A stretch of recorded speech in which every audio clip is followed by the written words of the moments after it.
IPL ముగిసిన 4 రోజులకే team India అంతర్జాతీయ క్రికెట్తో బిజీ కాబోతోంది. దీనిలో భాగంగా ఆఫ్ఘనిస్తాన్తో స్వదేశంలో ఒక టెస్ట్, 3 వన్డేల సిరీస్ ఆడబోతోంది. ఈ సిరీస్ కోసం భారత జట్టును బీసీసీఐ సెలక్షన్ కమిటీ ప్రకటించింది. ఐపీఎల్లో సత్తా చాటిన పలువురు యువ ఆటగాళ్లకు ఈ జట్టులో చోటు దక్కింది.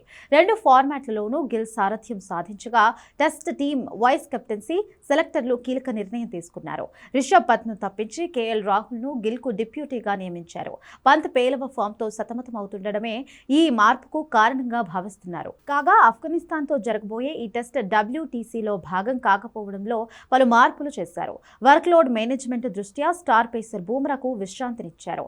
దీంతో సిరాజ్, ప్రసిద్ధి కృష్ణలతో పాటు యువ పేసర్లు ప్రిన్స్ యాదవ్, మానవ్ సుతార్, గుర్నూర్ బ్రార్, హర్ష దుబే ఎంపికయ్యారు. టెస్ట్ జట్టులో పంత్కు బ్యాకప్ కీపర్గా జురేల్ చోటు నిలుపుకున్నాడు. కాగా మహ్మద్ షమిని సెలెక్టర్లు పట్టించుకోలేదు. మరోవైపు వన్డే సిరీస్ కోసం ఎంపిక చేసిన జట్టులో సిరాజ్కు చోటు దక్కలేదు. కొత్తగా ప్రిన్స్ యాదవ్, గుర్నూర్ బ్రార్, హర్ష దుబేలకు చోటు లభించింది. బ్యాటింగ్లో చూసుకుంటే రోహిత్ శర్మ, హార్దిక్ పాండ్యాలకు చోటు కల్పించినా ఫిట్నెస్ నిరూపించుకోవాల్సి ఉంటుందని చీఫ్ సెలెక్టర్లు అజిత్ అగార్కర్ స్పష్టం చేశారు.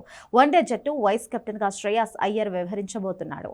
కాగా టెస్ట్ జట్టు నుంచి జడేజాకు విశ్రాంతినిచ్చిన సెలెక్టర్లు వన్డే టీంకు సంజు శాంసన్, జైస్వాల్లను ఎంపిక చేయకపోవడం ఆశ్చర్యంగా ఉంది.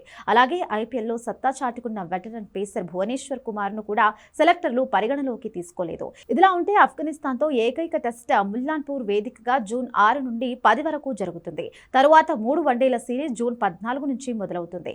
వన్డే సిరీస్లకు ధర్మశాల, లక్నో, చెన్నై ఆతిథ్యం ఇవ్వనున్నాయి.